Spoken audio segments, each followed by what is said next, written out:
So while we're on the topic of steel, we need to cover tempering and heat treating. Steel in and of itself has a lot of different properties, and based on how you heat and cool it, it can take on different forms and different properties. And the ideal for a sword is that it's flexible, it's strong, and it can retain an edge.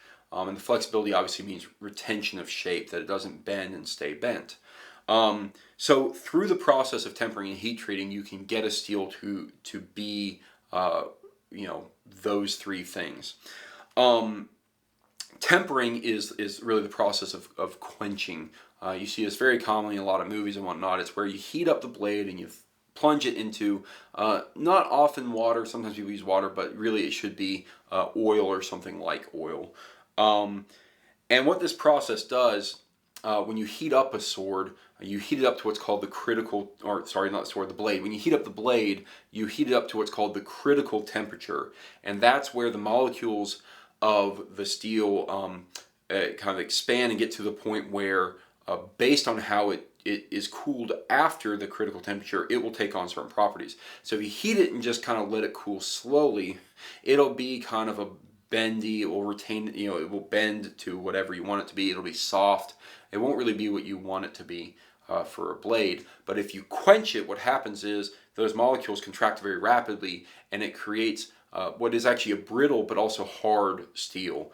So it's not quite good for a blade yet when you've quenched it. It has to then go through the follow-up process of heat treating. So it's a quick hardening when you're talking about quenching in terms of tempering. Heat treatment is where we would then take this strong and brittle blade and begin to reintroduce the flexibility and toughness back into the steel. So the way this is generally done is you heat the steel up to, it's not the critical temperature, it's actually well below the critical temperature, but you're heating it up to where it's beginning to change its properties again, away from just being brittle and hard, and you will reintroduce the flexibility and the toughness there, so it won't be as brittle. Usually with steel, it's between 5 to 600 degrees Fahrenheit. I'm using Fahrenheit there, whereas a critical temperature might be something like 1600 degrees.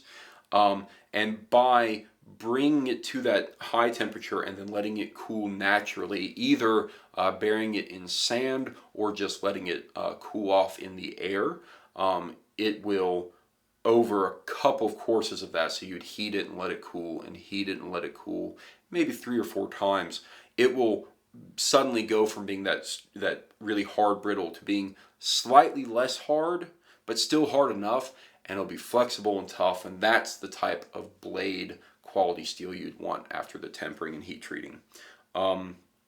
So it's a really, really pretty basic process. Any good bladesmith knows how to do this really well, but it's also something that there's a lot of, in a ways, a lot of mystery behind, and so it's something that can confuse a lot of people. So just understand what that process is, and that it is important for having a good sword.